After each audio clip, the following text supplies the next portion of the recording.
अशोचानन वशोचस्त्वं प्रज्ञावादांश्च भाषसे गतासून गतासूंश्च नानुशोचन्ति पंडितः।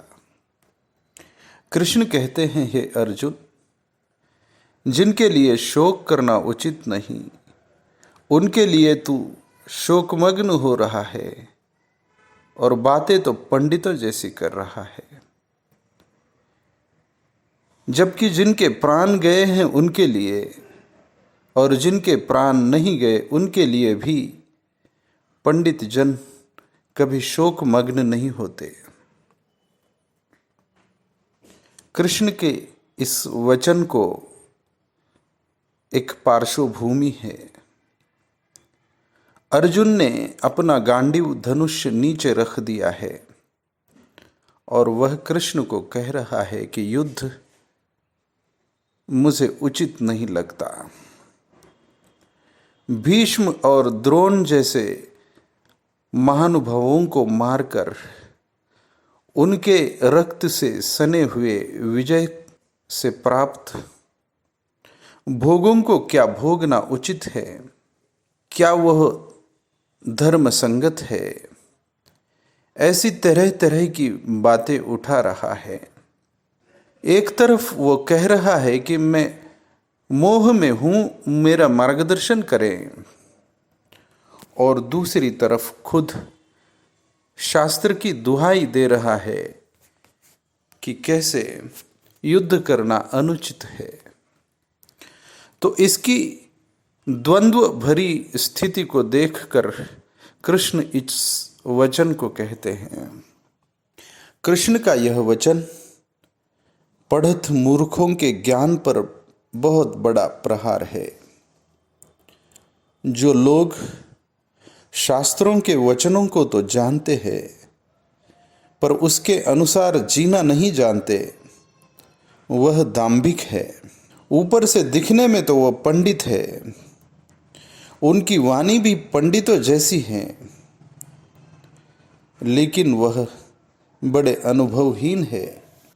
दाम्भिक लोग शास्त्र वचनों से इतने बंध जाने के कारण असंवेदनशील हो जाते हैं, सत्य के प्रति कठोर हो जाते हैं।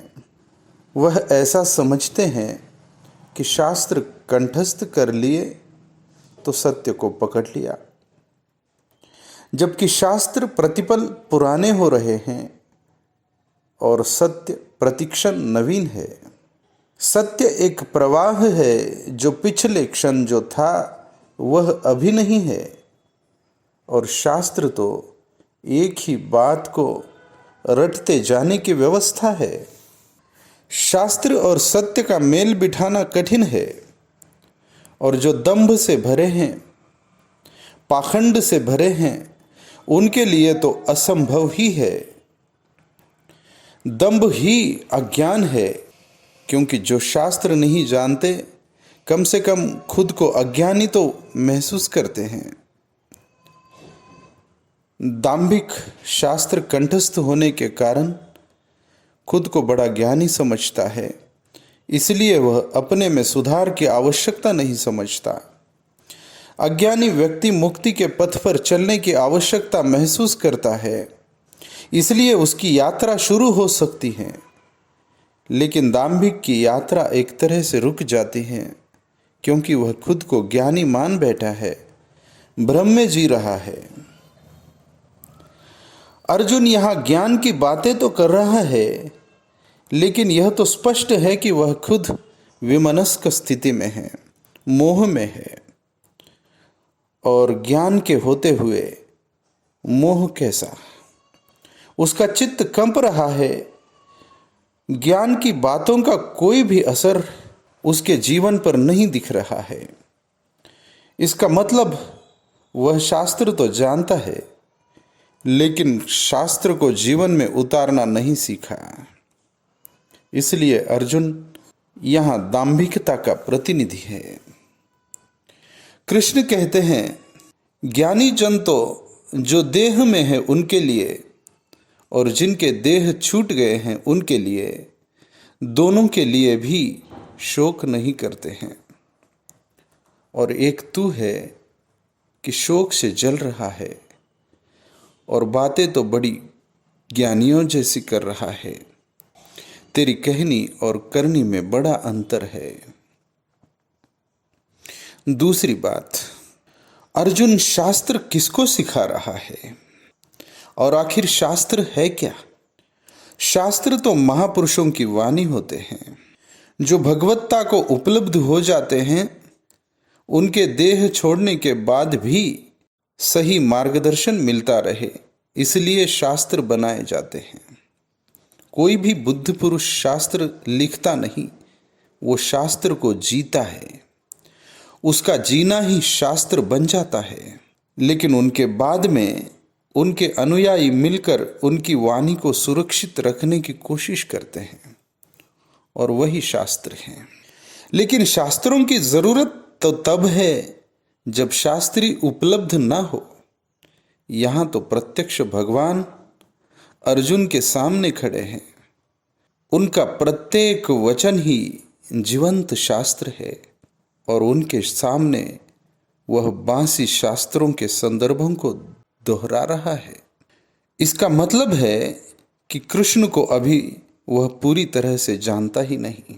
अर्जुन कृष्ण को सिर्फ सखा की तरह ही जानता है। अभी उनकी भगवत्ता से वह अभी परिचित नहीं है। इसलिए वो शास्त्रों का सहारा लेने की कोशिश कर रहा है। शास्त्रों को अपने पक्ष में खड़े करने की कोशिश कर रहा है। दो तरह के लोग होते हैं धर्म के जगत में। एक वह जो चुपचाप धर्म के पक्ष में उसके साथ खुद को पूरी तरह से समर्पित कर देते हैं, और दूसरे वह जो अपने अनुसार धर्म का अर्थ लगाते हैं। उनको जैसा चाहिए वैसा ही धर्म है, ऐसी उनकी दलीलें होती हैं। यहाँ पर अर्जुन धर्म को अपने पक्ष में करने के लिए दलीलें दे रहा है, लेकिन किसके सामने दे रहा है? खुद धर्म खड़ा है जीवंत, प्रत्यक्ष। उसकी एक भी दलील यहाँ नहीं चल सकती। तो कृष्ण ने हंसकर कहा, पहले ज्ञानी तो बन जा, क्योंकि ज्ञानी का मतलब केवल शास्त्र रटने वाला नहीं, शास्त्र व्यवहार में उतरने चाहिए। पहले तू तेरा यह शोक तो खत्म कर ले, चित्त को तो शांत कर ले, मोह की पकड़ से बाहर तो आ जा। इस उद्विग्न चित्त स्थिति में तू कैसे सही और गलत का निर्णय ले पाएगा? ज्ञानी जन कभी भी और किसी के लिए भी शोकमग्न नहीं होते। यही ज्ञानी को परखने का मापदंड है।